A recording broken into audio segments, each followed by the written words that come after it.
Hulagu Khan کی عبرتناک موت کا واقعہ۔ دنیا کے ظالم و وحشی ترین انسان ہلاکو خان اپنے گھوڑے پر شان سے بیٹھا ہوا تھا۔ چاروں طرف تاتاری افواج کی صفیں کھڑی تھی۔ سب سے آگے ہلاکو خان کا گھوڑا تھا۔ ہلاکو خان کے سامنے قیدی مسلمانوں کی 3 صفیں کھڑی کی گئی تھی، جن کو آج ہلاکو خان نے اپنے حکم پر قتل ہوتے دیکھنا تھا۔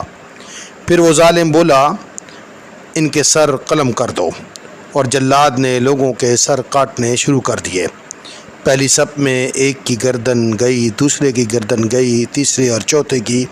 پہلی صف میں ایک بے قصور بوڑھا غریب قیدی جو کہ اپنے گھر کا واحد کفیل تھا، وہ بھی کھڑا تھا۔ وہ موت کے ڈر کی وجہ سے دوسری صف میں چلا گیا۔ پہلی صف کا مکمل صفایا ہو گیا۔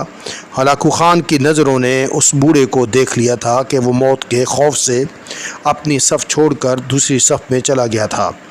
ہلاکو خان گھوڑے پر بیٹھا ہوا تھا، ہاتھ میں طاقتور گرز لیے اچھال کر اس سے کھیل رہا تھا، اور مسلمانوں کے قتل کا منظر دیکھ کر اس کھیل سے خود کو خوش کر رہا تھا۔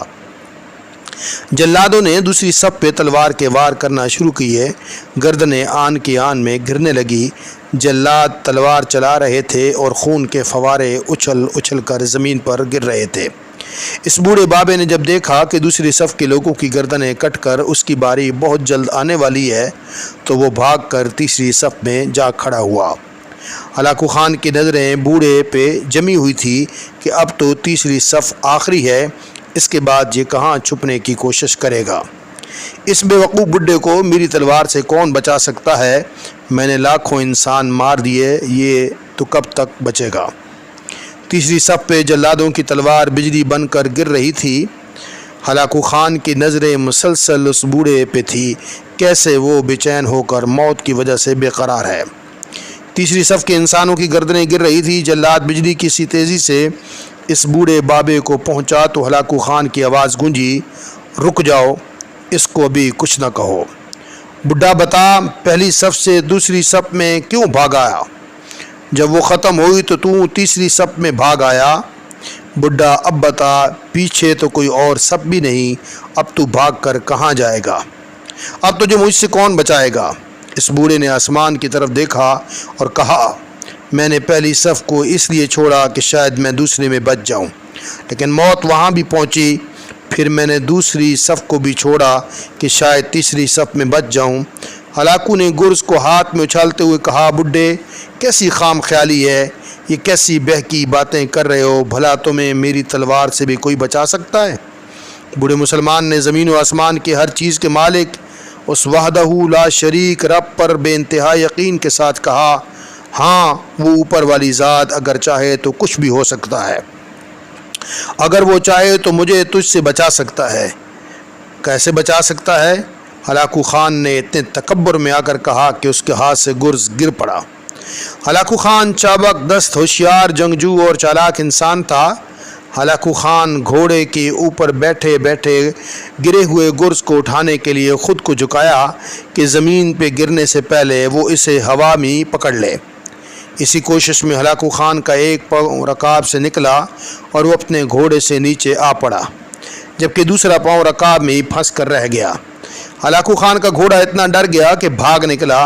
ہلاکو نے خود کو بچانے کی بڑی کوشش کی، لشکر بھی حرکت میں آ گیا، لیکن گھوڑا اتنا طاقتور تھا کہ اس کسی کے قابو میں نہ آیا۔ وہ ہلاکو خان کو پتھروں میں گھسیٹ کر بھاگتا رہا، یہاں تک کہ ہلاکو کا سر پتھروں سے پٹک پٹک کر اس قدر لہولہان ہو گیا کہ اس کی روح چند ہی منٹوں میں اپنے اس تکبر بھرے وجود کو چھوڑ کر جہنم رسید ہو گئی۔ لشکر نے جب بے انتہا کوششوں کے بعد ہلاکو خان کے طاقتور گھوڑے کو قابو کیا تو اس وقت تک ہلاکو خان کا سر برے طریقے سے کچلا جا چکا تھا۔ ہلاکو کا لشکر اس بوڑھے بزرگ سے اتنا خوفزدہ ہو گیا کہ لشکر نے اسے جان بوجھ کر نظر انداز کر دیا، اور وہ بابا بڑے آرام و سکون سے پیدل ہی اپنے گھر کی طرف چل پڑا۔ مظلوم کی آہ سے ڈرو، کیونکہ جب وہ اللہ سے رجوع کرتا ہے تو قبولیت دور سے اس کا استقبال کرنے آتی ہے۔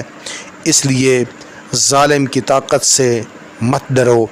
جب ظالم کوئی ظلم کرتا ہے تو اللہ کی نصرت اور مدد آپ کے ساتھ ہوتی ہے، لیکن بے بس، مجبور اور مقہور مظلوم کے ساتھ ظلم مت کیجیے۔ جب کسی کو کمزور سمجھ کے آپ ظلم کرتے ہیں تو اللہ کی نصرت اور مدد مظلوم کے ساتھ ہوتی ہے، اور جس کے ساتھ اللہ ہو اسے دنیا کی کوئی طاقت شکست نہیں دے سکتی، اور خدا کے مقابلے میں آنے والا چاہے ہلاکو خان جیسا طاقتور شخص کیوں نہ ہو، آخرکار بدترین انجام سے دوچار ہوتا ہے۔